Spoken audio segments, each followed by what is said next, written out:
Welcome back to the show. I can't. I feel bad for this guy I watch on YouTube. Um, he's a YouTuber, right? From Canada. Fanboy Flicks, I think it is. I'm just going off the old memory banks here. I believe it's Fanboy Flicks. Really funny, man. Really funny. Sometimes a little stale. Like sometimes the jokes are kind of like, yeah, good one, man. Really got me there. Yeah, like yeah, it hits and it doesn't hit. But the majority of his show is really good. The thing that I feel bad about is every once in a while he'll kind of let you into his personal life. And you would think it's a joke because of the way he delivers the message. But somewhere along the lines, you kind of have to feel for him a little bit. So, a couple of years ago, the dude had a chick, a pretty hot chick. She didn't look that bad. They used to do like skits with him, like he wanted to order a pizza or something. And I don't remember the skit too well, but I remember it had something to do with ordering a pizza, right? And like recently, he talked about the fact that he's gonna live alone for the rest of his life, and if he were ever to get murdered, like one of the movies that he's a movie reviewer.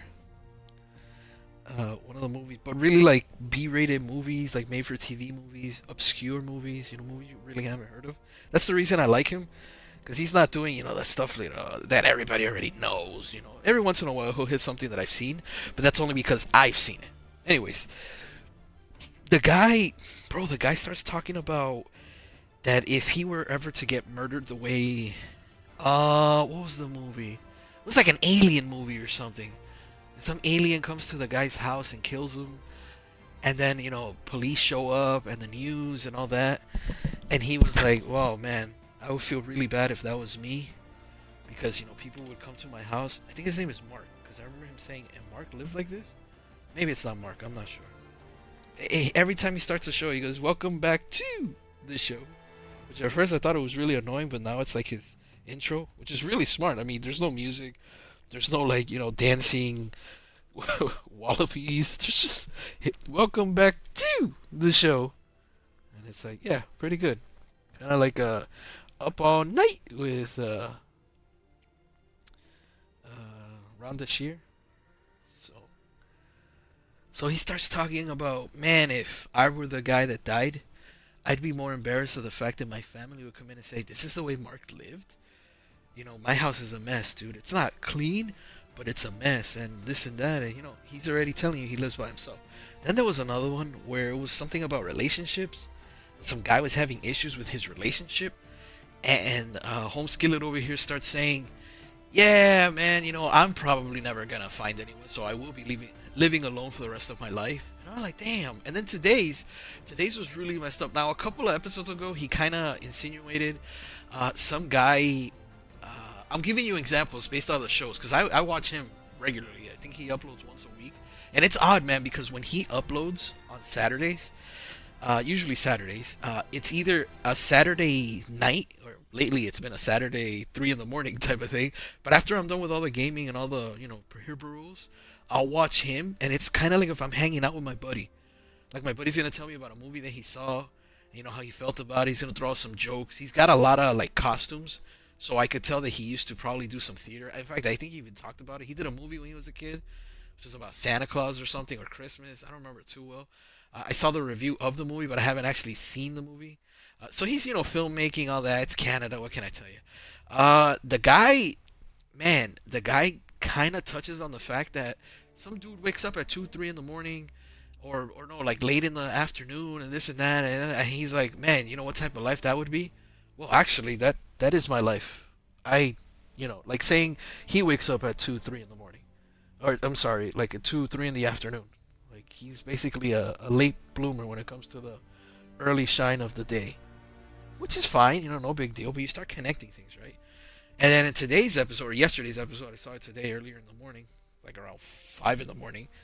And look, and I wake up talking about this, guys. It just felt weird, man. Like I feel for the guy because I almost feel like I've been there, and I know what it's like.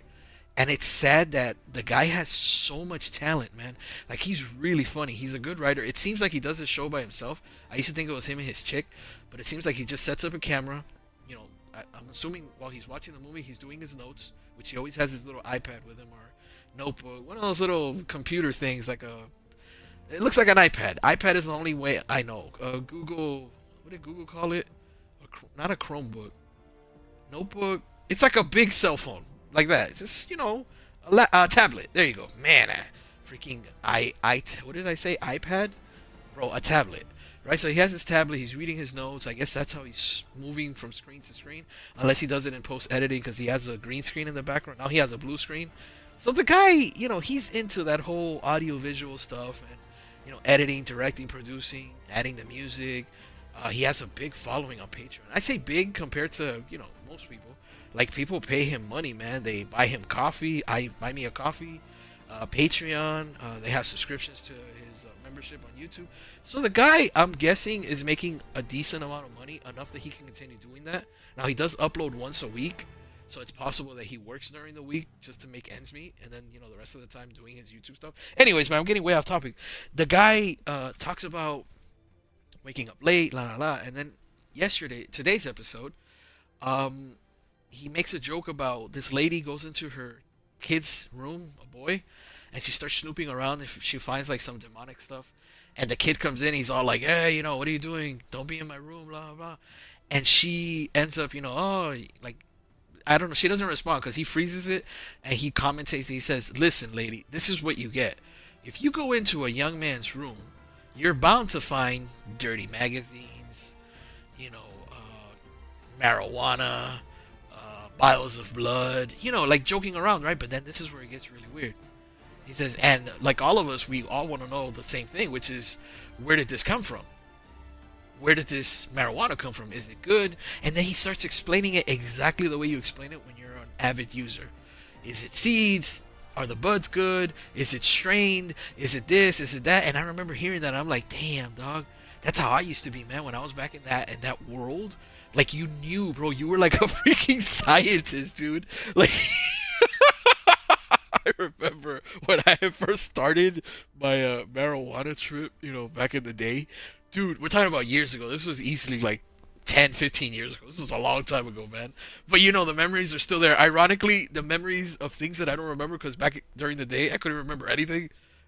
Dude, where's my car? Remember that movie with Ashton Kutcher? You remember Ashton Kutcher? What happened to that guy, dude? Talk about, not getting accepted by the numerologist, man. I thought Charlie Sheen had it bad. Dude, Two and a Half Men? Don't be on that show, man. Have you seen what happened to that little kid from Two and a Half Men? Look it up if you can. Oh, my goodness, man. Like, the only one that made out okay was the nerdy guy. But I think that's because he already had a career before that. The little short guy, he's always doing, like, funny movies. I think Sweet 16 or Pink. Or, all those, like, 80s little love movies where he's always, like, the second guy, but he's never the main guy. He was at Hot Shots, too, with Charlie Sheen. I think that's where they first met each other. I think that was their first collaboration. Bro, anyways, way off topic. Bro, you're like a freaking scientist, dude. You know the consistency, the weight. But when I had first started, I didn't know none of that, dude. All I knew was, I have this much money. How much can you give me?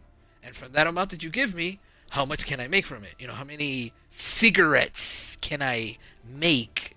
And yes, I am doing my fingers in the air, the old bunny ears, dude. And by the what? The year, half a year, maybe within the year, you're already like, wait, are those good leaves? Are those bad leaves? Is that a good strain? Do you have good texture? Is that color actually natural, or is it like spray it on? Like when I go and take a dump in when I go and use the bathroom to relieve myself, is my excrement gonna be colored green, which actually has happened, and that's horrible. That's where you could tell that what you got was purely painted. It's the worst experience ever. I mean, you're still getting your notes very high up there, but yeah, man, you don't want to go to the bathroom and be the green monster shows up. Yeah, you don't want that. That's really bad strain. Is it hydro? Is it natural? Like he said, does it have seeds? Can you reuse the seeds? By the way, small side note, I actually did reuse some seeds one time, and They grew. They grew. I have a picture of it somewhere on one of my phones. They actually grew. Like I had little tiny plants, like little sticks that grew out of the dirt. I just didn't know that you needed to change the dirt because the dirt needed more pH because it eats a lot of the vitamins from the dirt. So you needed to constantly be changing the dirt. And I was doing it naturally, no black light, no none of that, just good old fashioned sunlight. But yeah, it grew. It looked really nice. I thought, oh man, this thing's gonna grow like to an actual tree. This is insane. This is the craziest thing ever. A week later, everything was dead, and I was like, threw it all away. I wasted like probably like $10, $5 on the little pot, and I think like five on a tiny little bag of dirt. Like I probably should have just gone outside and gotten dirt from the neighbors and just used that because I'm sure that probably would have worked better. But yeah, man, he starts talking about all that strains, and I start thinking about him, and I'm like, oh man, I know this guy, dude. I know this guy 100%. I guarantee you, his relationship ended with that chick, and she was into it. She was into his shows. She would let him record her, like she was a part of it. But because of the drugs, you tend to become very isolated, man. Now, and you're probably thinking, no, man, it's not true. I have a wife. I have a husband. We have kids, and I, do this all the time, and I have a job, and yeah, you, particularly you, congratulations to you. But not everybody is like that. This thing is not, there are items in the world that are addictive. No, man. Like if you drink a Coca-Cola and you'll drink Coca-Cola for the rest of your life, you're not addicted to Coca-Cola because the Coca-Cola is addictive. Because just like you're addicted to it every single day, there are other people that could drink that same Coca-Cola. Maybe I shouldn't say Coca-Cola. Let's just say cola, soda, and they become addicted, or they don't become addicted. What I'm trying to say is like it's a hybrid. Talking about the fact that drugs are not addictive, it's a mixture of an addictive personality based on the chemicals that you intake because of the euphoria that you get, and the fact that you're a person who's deprived of other sources of stimulation. So in other words, to dumb it down the best way that I can, I got 2 minutes left.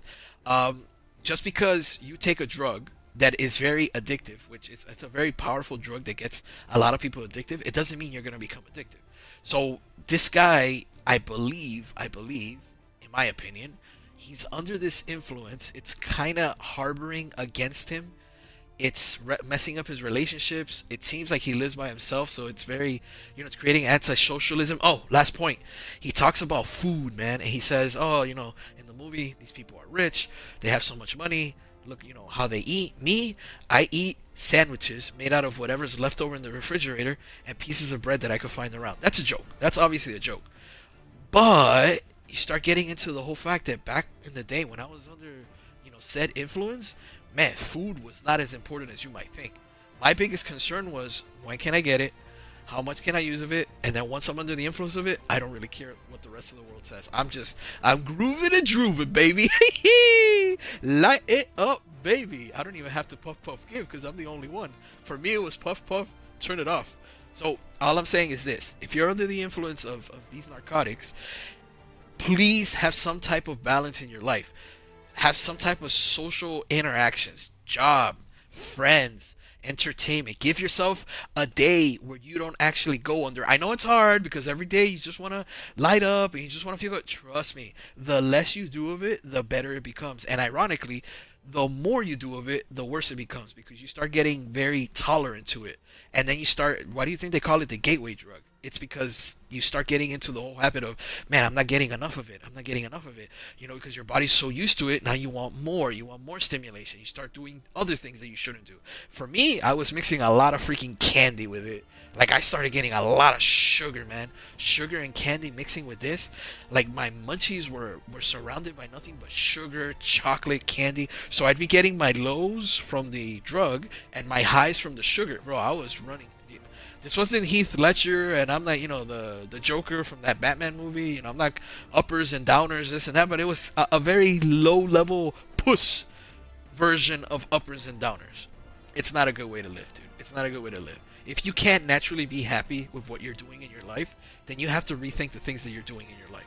Because look, and this is the PA system. If you're into the whole narcotic thing, bro, do your thing, player. I'm not hating on you. I'm not gonna be a hypocrite, but have a balance, man. Have a balance. You gotta have some type of social life.